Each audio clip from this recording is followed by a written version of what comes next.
ओम साई राम, जय साई राम। साईं गीता चैनल के माध्यम से आप बाबा की लीलाएं सुनते हैं, बाबा के अनुभव सुनते हैं कि बाबा किस तरह से अपने भक्तों के साथ लीला करते हैं। तो आज हमारे साथ बहुत सारे भक्त जुड़े हुए हैं जो बाबा के दरबार में आए हैं बाबा की ब्लेसिंग लेने के लिए। तो आइए उन भक्तों से बात करते हैं कि उनके साथ बाबा ने क्या लीला करी जी। और कहाँ रहते हैं आप? लुधियाना में। तो सरनजीत जी, मैं आपसे ये पूछना चाहूँगी कि बाबा के बारे में आपको कैसे पता लगा, आप बाबा से कैसे जुड़ी?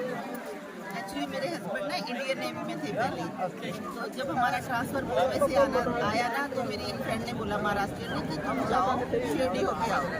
तो 98 में मैं फर्स्ट टाइम शिरडी आई, लेकिन मुझे तब कुछ ऐसा नहीं था, बाबा से कोई लगाव नहीं था, जस्ट टूरिस्ट की तरह मैं आई थी। बस ऐसे बाबा को मिलके बस हम लोग चले गए। उसके बाद 2012 में मेरी एक फ्रेंड मिली, उसके घर में गई साई संध्या पे, तो मुझे बड़ा अच्छा लगा लुधियाना में। तो फिर बस उसके बाद मेरा बाबा से इतना लगाव हो गया तो मैं शिरडी आने लगी। 2015 में क्या हुआ कि 2015 में मेरी फ्रेंड की बेटी की शादी थी अपना दिल्ली में। तो मैं अस्थमा पेशेंट थी, बहुत प्रॉब्लम थी मुझे अस्थमा की। मतलब जब मुझे हॉस्पिटल लेके जाते थे ना, तो सब बोलते थे ये हॉस्पिटल से नहीं आएगी, ये तो बस अभी ख़त्म है समझो। तो डॉक्टर भी बोलते थे कि 50-50 है। तो मैं ना जब बाबा का साई चित्र पढ़ती जाऊँ, उनकी लीलाएं देखती, तो मतलब मैं देखती कि बाबा को भी ये प्रॉब्लम थी। उस टाइम बाबा को तो कोई ट्रीटमेंट भी नहीं मिलता होगा, कोई डॉक्टर नहीं था, कुछ नहीं था, लेकिन बाबा तो खुद ही एक डॉक्टर थे। लेकिन मेरा वो मानना था कि उस टाइम बाबा कैसे इस चीज़ को हैंडल करते होंगे। तो मैं ऐसे सोचती रहती पूरा दिन कि बाबा मैं कभी ठीक हो पाऊँगी इस बीमारी से। तो 2015 में जब मैं शादी पे गई ना, वहाँ जाके मुझे अस्थमा का अटैक आ गया। तो मैं वापस जब लुधियाना आई ना, आके मतलब अपना मेडिसिन लेके मैं सो गई रात को। सुबह 4 बजे के करीब मुझे सपने में बाबा दिखे। उन्होंने अपनी कफनी फाड़ के उसमें मुझे ऊदी डाल के दी। तो बाबा ने बोला कि ये 40 दिन तूने ऊदी खानी है। तो मैंने कहा बाबा मैं ठीक हो जाऊँगी? बोले हाँ, नहीं ठीक हुई तो मैं तुझे अपने साथ ले जाऊँगा। मैंने कहा ठीक है बाबा, मैं खाऊँगी रोज़ ऊदी। मैं रोज़ अपने घर के मंदिर से ऊदी लेके 40 दिन मैंने खाई। डॉक्टर का ट्रीटमेंट भी लेती रही मैं। पूरे 40 दिन मुझे लगे ठीक होने में, और 41 डेज़ के बाद मैं बिल्कुल ठीक। आज 9 से 10 साल हो गए मेरे को अस्थमा का अटैक नहीं आया कभी। और जिसको भी मैं बताती हूँ ना, वो हैरान होता है इस चीज़ को सुन के कि अच्छा, क्योंकि सब बोलते हैं दमादम के साथ एलर्जी है, दमादम के साथ, लेकिन मुझे कुछ भी प्रॉब्लम नहीं है अभी। बाबा की मेरे ऊपर इतनी कृपा है, जैसे मेरे ऊपर कृपा हुई ना बाबा की, ऐसे सबके ऊपर ऐसी कृपा हो बाबा की। और बाबा सबको खुश रखे, तंदुरुस्त रखे।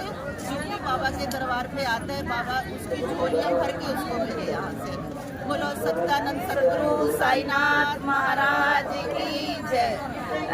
बाबा जब से आपकी लाइफ में आए हैं तब से अब तक की जिंदगी के बारे में, और बाबा को आप किस रूप में मानते हैं? मैं तो बाबा को अपना दोस्त मानती हूँ और कुछ नहीं मानती, क्योंकि मेरे को रिश्ते फलते नहीं है ज़्यादा। हाँ, भाई बहन का और कोई रिश्ता नहीं फलता। मैं तो बाबा को अपना मित्र और दोस्त, एक अच्छा दोस्त मानती हूँ।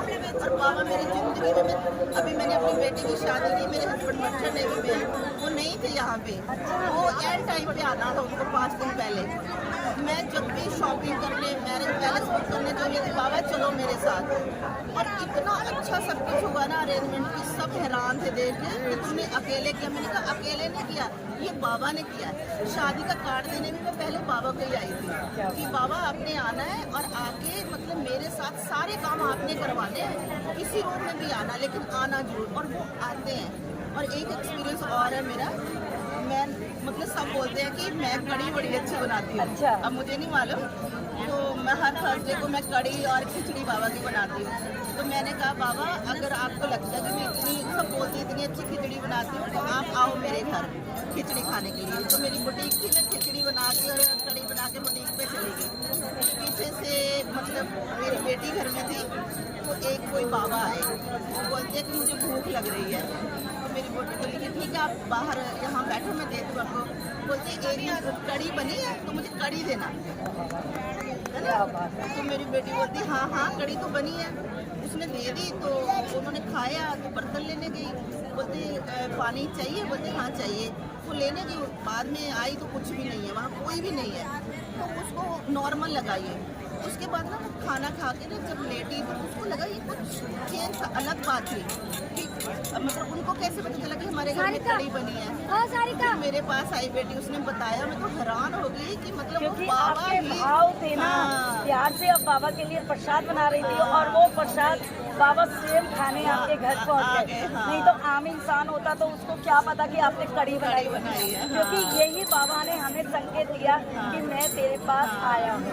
तभी भक्तों को कोई ना कोई संकेत वो जरूर छोड़ते हैं, तो उससे पता लगता है कि बाबा हमसे कितना प्यार करते हैं। कहते हैं ना, तुम ना करोगे तो कर्म कौन करेगा और तेरे बिना साईं झोली कौन भरेगा। तो बाबा ने हम सब भक्तों की झोली ऐसे भर दी है, ऐसे भर दी है कि जो हम बाबा से कहते हैं बाबा झट से पूरी कर देते हैं। कितना भी मुश्किल वक्त आ जाए, कितनी भी परेशानी आ जाए, लेकिन बाबा उन परेशानियों से हमें बचा लेते हैं। जैसे हमारी साईं भक्त जो भी हैं, इनको बचाया बाबा ने। अस्थमा का कहते हैं, अस्थमा इतनी बुरी बीमारी है कि जिसका कोई हद नहीं है और जिसके ऊपर बीतती है वही समझ सकता है, लेकिन बाबा ने सिर्फ 40 दिन में इनको ठीक किया। कहते हैं बाबा वैद्य थे, बाबा के पास जितने भी लोग आते थे सभी लोग बीमार लोग ज़्यादा आते थे बाबा के पास, और बाबा उसी तरह इलाज करते थे अपनी ऊँटी के साथ, जैसे हमारी शरणजीत के साथ किया।